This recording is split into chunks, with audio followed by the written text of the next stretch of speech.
So I'm delighted to introduce our next case study, which is Eytan Zweig, who's another colleague in our department, who is dusting off a talk from 10 years ago. Yeah. And then we will pick up in the Q&A on where research might have moved on this topic since. Thank you. Thank you, Sam. So I will start by saying, so I'm going to be talking about the change in the syntax semantics of be-like quotatives. There's a QR code on the board which leads to the lead-in task. If you have a moment to do that, that would be great, just because I'm kind of curious to see. It's just a small survey on your kind of feelings about what words go where in sentences. If you know, and it will be nice to have some data to present about this room later on in the talk. If you're on the Zoom, I think the link will be posted in the chat sometime shortly. I will also say before I start that I'm presenting this, but this is not work I've done alone. This is presenting work that I've done a while ago now, because as Sam said, this is a talk I've given a decade ago as well. But this is Sam I did with Bill Hadican and Daniel Johnson, who are both former colleagues of ours who have since left to greener pastures, or other pastures at least. But this is work we did together, and I shouldn't take sole credit for it, especially since my role was not the main one here. It's mostly Bill's work. So what is a be-like quotative? So here we have some dialogue. I don't actually know where this was taken from. I don't remember, but it says it's just a bit of text. It was sort of something like, she was like, meet me at the bar. So I snuck out, and I was like, oh my God, I can't do this. And she was like, you can do whatever you want. And excuse my poor acting skills. This is an example of how be-like quotative is used, which is the phrase be like, or in the past tense was like, followed by a quote. And we'll talk a bit about what this can mean in different things on the following slides. So the definition is this: the be like quotative is taking a form of the word be, so be, was, is, were, followed by like, and it introduces a quote, and is usually used in spoken language. It's less common in written language. It's a colloquial feature. So be-like quotatives were first documented in the 1980s in the speech of American teenagers. So that's where it's believed to have come from. And in the 1990s, for various reasons, it spread widely around the world and is now found in many dialects of English, including mainstream British English. And I believe actually more or less all different dialects of English that are widely spoken in the world, and definitely in the UK. And recent analyses, so if you can see kind of the little sources, that was kind of in 2000, people have identified it everywhere in the world. And by 2020, the analysis basically said it's spread as far as it can possibly spread. So there aren't kind of forms of English which really don't have it, except possibly very isolated dialects. But anywhere, kind of any dialects which people commonly speak have it now. In this talk, I'm not going to be focusing on the spread, on how it spread, or when it spread, or why it spread, but rather on what actually changed in language as it spread. So why I will say a few words on why are sociolinguists so interested in be-like, especially sociolinguists who are interested in kind of meaning change. And that is because historical meaning change is difficult to study. So when we look about, what happened, let's say, 100 years ago, 200 years ago, as words changed meaning. Meaning change happened throughout history. But as words changed meaning, it's not always easy from context to see the subtleties of the meaning change, right? Because sometimes you have a particular context and multiple of options of what it could mean in that context could work fine. We'll see cases like that would be like later. But when we're looking at something that happened in the past, there's no speakers to ask them, which one did you actually mean? What did people say? The speakers aren't around. The written texts don't tell us much. Be like, whoops. I don't know what happened to the slide. It's clicking away. But what it was trying to say is that be like is a change that's happening within our lifetimes. It's a contemporary change, and we can ask people about what they mean and what they think different sentences mean. And therefore, we can get a clear sense. And that is something that has been of interest to lots of sociolinguists because, it's been observed and it's moving quickly. So it's a really kind of fertile field of study. So be like can be used in different contexts. So this is not just quotative be like, this is just the phrase be and like. So kind of what's the traditional use, the kind of one that's exists in English is some sort of noun modifier. And this is, again, I'm not entirely sure. I don't remember where we got all these example sentences from, so I don't know what was like Bermuda shorts. But this is they were like Bermuda shorts, which means something like they were similar to Bermuda shorts. Probably somebody was wearing a pair of shorts, and we say, well, they're not exactly Bermuda shorts, but they're like Bermuda shorts. So that is one use of the phrase be like the noun modifier.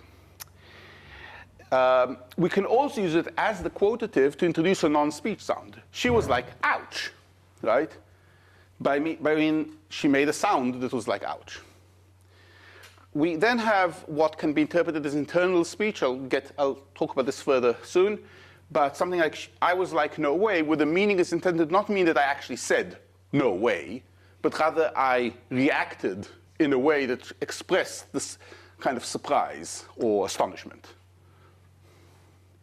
And finally, he was like, let's meet, where it is definitely a speech act, right? It doesn't mean that they acted in a way that said let's meet, but it means probably basically the same thing as the sentence he said, let's meet. So those are the 4 different ways of be like can be used. We're not going to be talking about the first one because that's not a quotative, but it is there for context. That's kind of the baseline we started from. So be like quotatives can be ambiguous, as I just described. So I was like, no way can be used either to describe internal speech or quotes. It can be used to describe the state of my being surprised, right? So something astonishing happened. And I was like, no way. But I didn't actually say it out loud. I'm just describing my internal speech. Or it's describing the actual event of me saying the words, no way. So, here I'm just to introduce kind of a key concept that probably some of you are familiar with, but in case not, which is that in English, or well, most languages, we can split verbs into verbs that are eventive or dynamic, which are verbs that describe something happening, something that somebody did or something that happened. So, for example, Mary ate a sandwich is a verb about an event that happened, right? There was, Mary did some action, she ate a sandwich. Often, eventive or dynamic verbs involve some sort of change in the state of the world, right? In this case, there was a sandwich, and the world started with a sandwich in it and Mary being hungry, and it ended without a sandwich and Mary being full, right? So the world changed. Stative verbs describe properties of a situation or individual, such as John knows French or I have money, and those can be, long-term or short-term. So when I say John knows French, that's something that probably lasts all of John's life, from the point he learned French until the end of his life.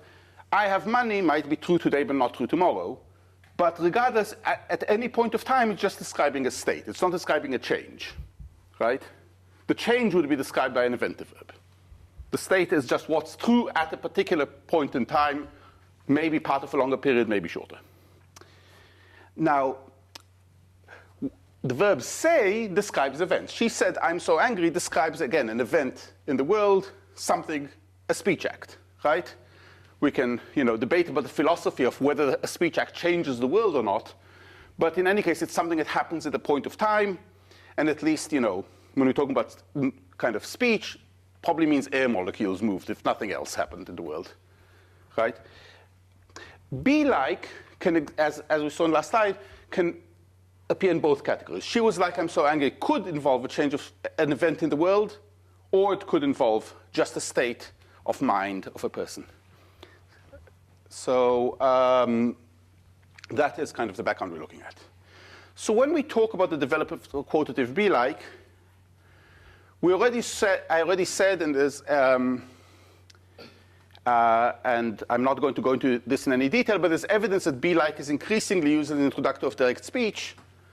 And one hypothesis that's found in the literature, one hypothesis that people have been pursuing, is that the meaning of be like has changed from stative to eventive interpretation. So it first meant something like, the quote, let me try to explain this clearly. The quotative option became available to us in English, but first it was a bit more like the noun modifier option. So when I say that was like Bermuda shorts, I mean it was similar to Bermuda shorts. So similarly, when I said that was like no way, it means I was feeling something similar to what I would feel if I said no way. So that's stative. It's talking about my state of mind and saying it's similar to the quote, no way. And from there, it changed to the eventive interpretation, where it actually lost the kind of meaning of my state of mind being similar to something and got the eventive summation of I said it. So that's the hypothesis. And yeah, and there's suggested being 3 stages then in the history of be-like. The first one is pre-be-like quotative English, which was all of English until sometime in during or before the 1980s, which is just a noun modifier. Quotative introduced by be-like to describe states of individuals. She was like, I'm so angry, to mean she was feeling something like she was so angry. And then there's something, sorry, I'm not entirely sure what's happening, but the last point on this slide is disappearing again. I really apologize for this, but it was what I just said. It's the eventive meaning of be-like. So the first question we were looking at in our study is, has the meaning of be-like changed to include a true eventive reading? So has it actually changed in the way I just described or not? And the hypothesis was that English speakers will accept eventive interpretation of be-like as readily or more so as the state of interpretation, right? So this was simply a question, do people actually use it eventively? And the answer we are expecting is yes. The second research question is, does this eventive reading actually replace the old stative meaning? And the hypothesis was that older speakers who have got, who are more familiar with this but got familiar with this earlier will prefer the stative interpretation, younger speakers will prefer the eventive interpretation. That was our second hypothesis. How did we do this? Well, linguistically, stative and eventive words behave differently, by which I mean, that's kind of linguist speak to me, you can put them in modify them with other words. So one example is progressives. So there's not really a problem in English to put, so these are tests that work in English. Different languages have different versions of them, but all languages have some variation of this. Progressives, so you can put an eventive verb easily into the progressive. I'm eating a sandwich, sounds perfectly fine. I'm having money is a strange thing to say, right? So stative verbs don't like being put in progressive. Similarly with imperatives, eat a sandwich is perfectly fine. For me to order somebody around. Have money, know French is weird. I can tell somebody learn French, but I can't tell somebody know French and expect it to happen. The last example that's suffering from the vanishing points on the slide is a forced to sentence. So I can say I forced him to eat a sandwich. I can't say I forced him to know French. Again, I can say I forced him to learn French. I can force my children to learn French, but I can't force them to know French. We also have pseudo-clefts with do. So pseudo-cleft is a kind of a syntactic term for a sentence that basically uses a relative clause as its subject. So what she needs to do is eat a sandwich. So what she needs to do is the subject of a sentence. It's not a noun phrase. It's a WH relative clause. You might know this is a WH cleft because that's another name for the same thing. What she needs to do is eat a sandwich. That's fine. So he can eat a sandwich. But you can't say what she needs to do is have money. Right? And I think intuitively it's a similar thing because having money is not something you do. So I think that's where this comes from.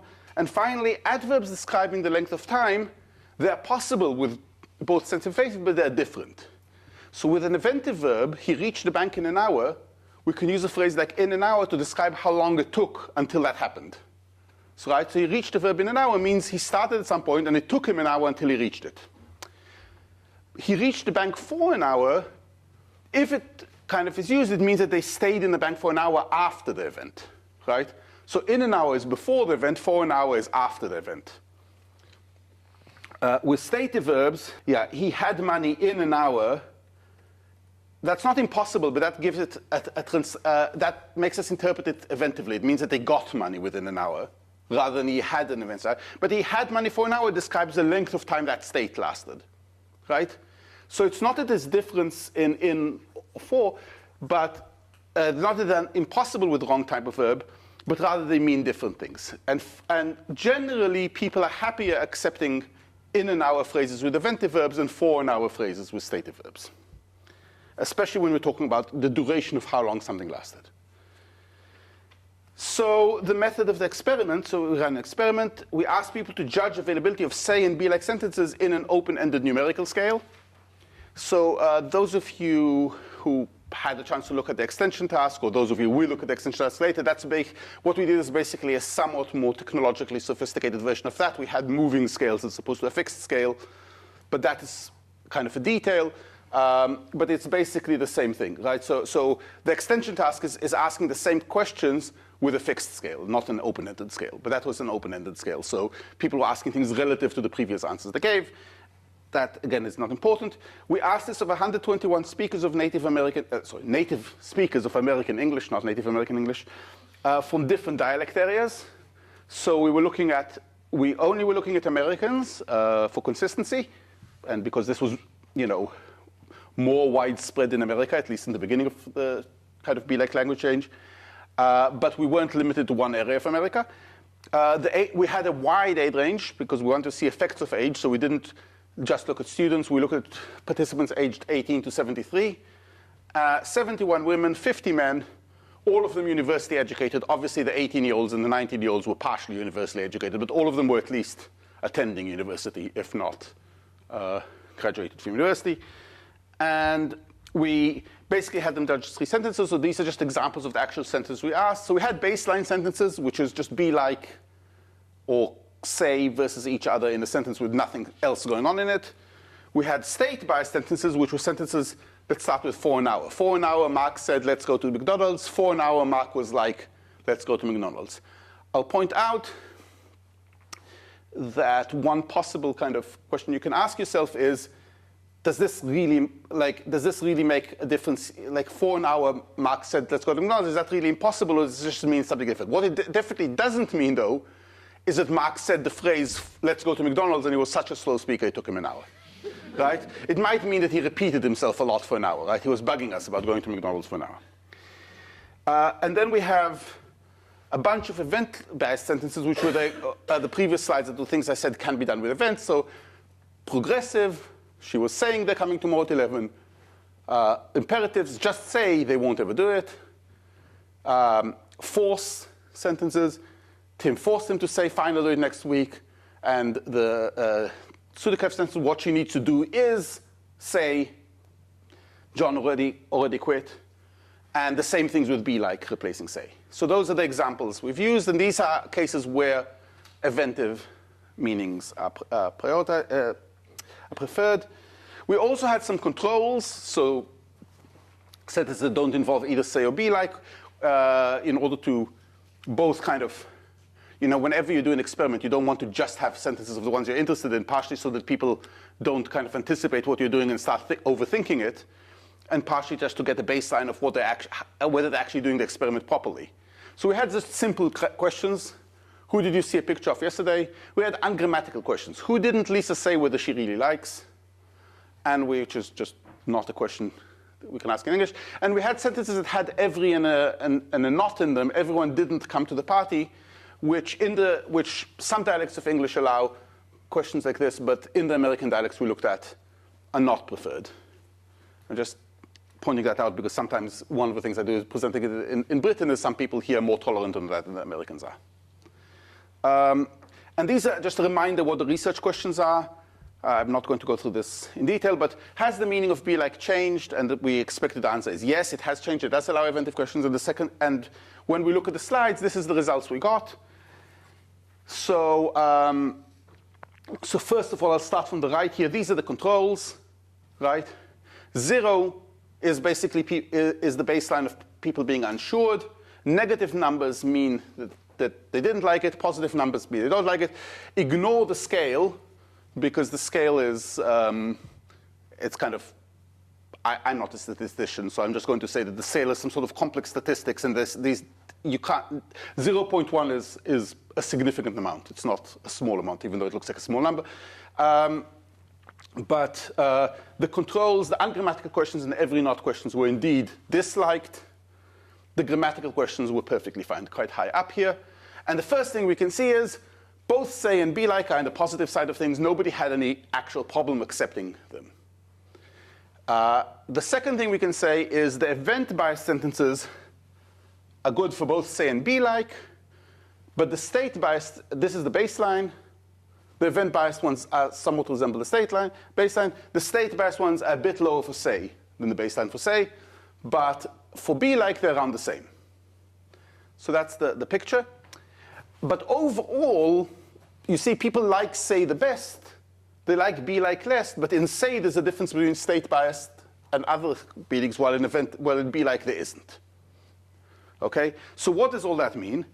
Well, be like is not as acceptable in eventive context as say, but be like, eventive be like is as acceptable as stative be like. So the hypothesis confirmed, we do have an eventive meaning, right? That is the simple answer.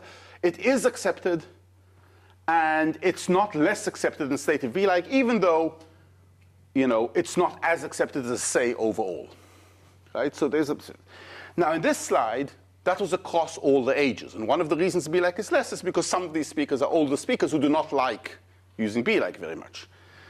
So so as a reminder, the second question was, has the eventive be like replaced the old stative meaning? And we thought here we'll see a difference between the older speakers and the younger speakers. So here is all the results kind of presented in different ways. So the bottom, the x-axis is the age. So these are 20-year-olds and 70-year-olds. And the dark black line is the stative biased one. All the colored lines are the eventive biased ones. And basically, especially if you look at this from a statistician's point of view, all of these lines are more or less the same. What we can see is that younger people have a stronger preference to be like than older people, but that regardless of what your age is, stative and eventive be like are similar to each other. Slight preference to stative, the older people, but not in a statistically significant way. So the second hypothesis is not confirmed. There's no evidence of two stages of development. I'll point out it's not an argument against it. It's an argument that the evidence wasn't found in this experiment. It looks like, rather, it basically, be like has taken an eventive meaning, but hasn't lost the stative meaning. So what we ended up is a situation where for as much as people accept be like, it is an ambiguous word for them. It can be used, as I described in the beginning. It can be used internally or as direct speech. And that seems to be the status people arrived at.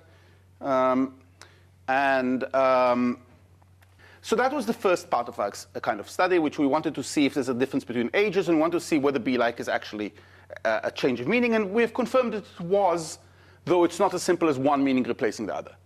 But there's a second question we can ask is, what is, for the people who speak with be like, what does be like look to them kind of as a word? Is it still be and like as two separate words that just happen to have an eventive meaning?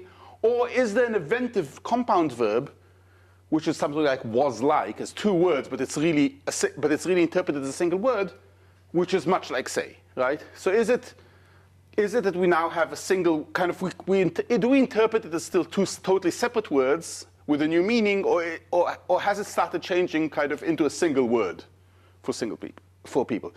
And to do that, we did the syntactic tests to see whether people kind of treat it the same way as they do say. And basically, there's sentences with a blank, and you can see whether the blank can be filled with be like or with say.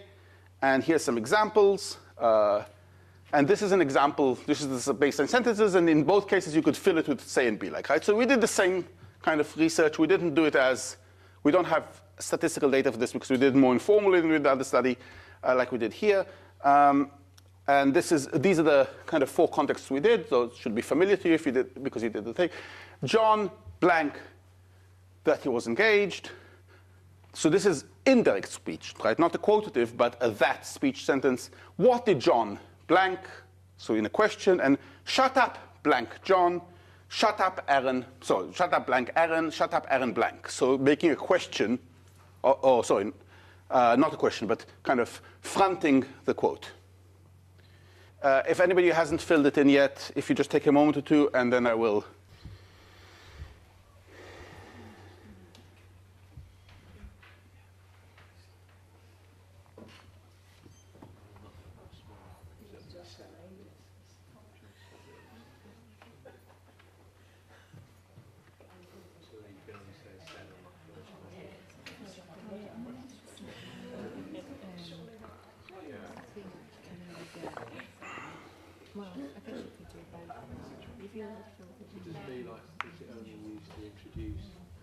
So while people are finishing this, there was a question, there was a clarification question on Zoom that I thought would be worth kind of engaging with. It was, what's the difference between event biased and eventive? I think that was just me being a bit unclear. An event-biased context is a context in which it's preferred to put an eventive verb. Eventive is just kind of what we call a verb that is used to describe events. So an eventive verb is a type of verb, while an event-biased thing is a type of sentence where an eventive verb goes in. So hopefully that clarifies that. So if I kind of went on that a bit too fast earlier. I think we probably have had enough time to look at this, so let me just look at the slides. So John blanked it, so hopefully you can see this everywhere. Here, so this is just the results as given, summary. I haven't seen them either beforehand, so I might be surprised as a slide line. But John said that he was engaged. Is this the general context? So one thing that we immediately realize is that this is not a kind of a very kind of controversial thing. There's 2 people out of 40 that do accept be like there, but everybody accepts say. So first of all, good to know the use of say hasn't declined in these contexts, at least not this one. Be like is very rare, but maybe some people are starting to accept it with an indirect speech, so not a quote, but an indirect speech. What did Jasmine blank? What did Jasmine say? Entirely acceptable. What did Jasmine be like, or just or something else? 1 person accepted out of 40. Shut up, said Alex. Everybody accepts. Shut up was like Alex. 1 person accepts. Shut up, Malik said. 39 people accept. Shut up, Malik was like 4 people accept. So I'd be curious if the 1 person who didn't accept say there does accept be like. I'm assuming no. I'm assuming that person just doesn't like fronting quotatives at all, fronting the quote at all. But that would be an interesting thing to look at. But in any case, even though I think there was, even though there is some variation, the results are pretty categorical, right? Pretty categorical that say is good in all these contexts. Be like is mostly unaccepted as context, with some people being exceptions. And I'd be very interested in the long run to know whether these people are at the forefront of a further change, or whether it's just individual kind of differences between people.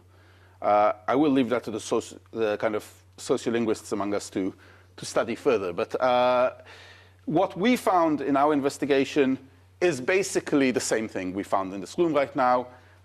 We found that be like is restricted to direct speech. People do not like to use it with indirect speech. It is limited question formation, so you can make questions but not this kind of question. You can't question the quote. What did John say is fine, or what did Aaron say? What did Aaron be like? Not good. What was Aaron like? Also not good in the meaning where it's a quotative, right? What was Aaron like? He was angry, perfectly fine answer. But what was Aaron like? Meaning what did he say? Not good. Again, shut up was like Aaron, bad. Shut up, Aaron was like bad. Shut up was Aaron like. I didn't ask you about that, also bad. So basically, be like can be used semantically. It can be used to mean the same thing as say, but it does not act the same syntactically. It does not seem to act as a single verb. It seems to still to be one kind of, it seems to be a phrase made of 2 words that still keep their own syntactic properties. So when I say there's no evidence for 2 types of be like, what we meant by that is there's no evidence for a word be like that's a compound word and be like as 2 separate words. Or rather, we have one structure which is a word like be like, but it also looks like, because we didn't find, I didn't do this in the quiz here, and I didn't really discuss this in detail, but it doesn't look like people accept it more if they interpret it as stative rather than eventive. So it looks like, despite the semantic ambiguity of be like, both meanings of be like are structurally the same. Both of them are the word be plus the word like plus a quote. So in summary, what we found is that words and phrases can take on new meanings. So be like has changed from stative to eventive. New meanings reach all speakers, or at least can reach all speakers. Obviously, not all meanings. Some of them will become dialectical and something like that. But we can it's possible for something to reach all meaning, especially these days with widespread media. Even older speakers now recognize both meanings of be like, and this is probably even more true today than it was a decade ago. So it's not something that just young people use. It's something that young people prefer, or the people who were young 10 years ago, who might not be as young now. But something that young people prefer, but it's not something that only young people are aware of or use.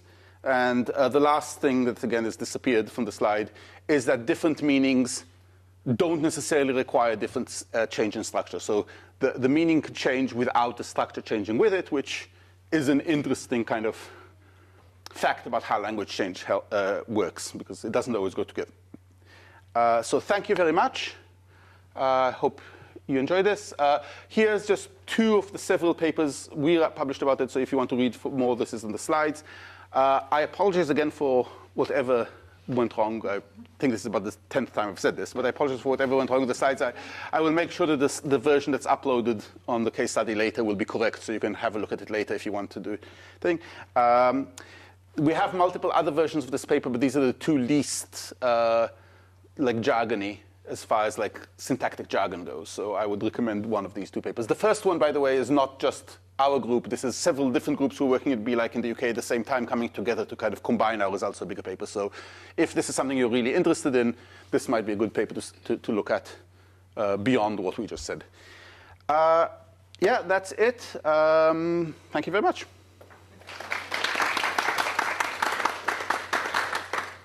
Are there any questions, either here or online? So yeah, I had the question on difference between defense and psychotics. Melanie says that she disliked the example with Malik. And it doesn't sound as natural to her, which makes sense. And yeah, but there weren't any further questions. Is there any questions in the room or on the chat? I mean, it's fine if not. You might need more time to think about it, or you might not care. Both of those are valid options. I'm sure you know from your students.